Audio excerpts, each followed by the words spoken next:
Aujourd'hui, je vais essayer de développer un autre enjeu que je considère important, qui est celui de la culture et du patrimoine.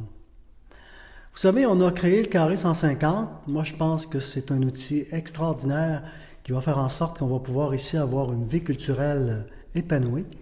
Mais il ne faut pas oublier aussi qu'on a besoin de promouvoir, de développer notre culture locale.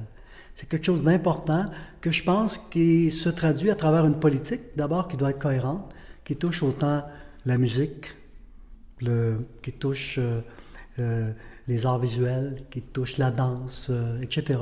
Et je pense que ce sont des éléments clés qui créent, quand on parle de culture, on parle de quelque chose qui crée une identité. C'est quelque chose d'intérieur, dans le fond. Et je dirais que j'ai entendu déjà que quand on investit 1$ en culture, ça nous rapporte entre 3 et 5$ au plan économique. Et ça, c'est des éléments importants qu'il nous faut garder à l'esprit parce que ça fait partie du développement d'une collectivité comme Victoriaville. C'est quelque chose d'important, la culture.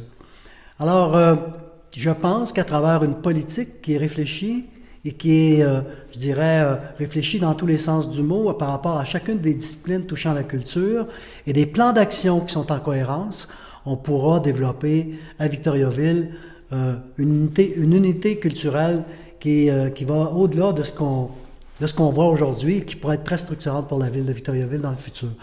Alors, je suis quelqu'un qui adore la culture. En fait, je suis un amoureux de la musique. J'aime bien aller voir des spectacles musicaux. J'aime ça aussi qu'on s'occupe de la relève.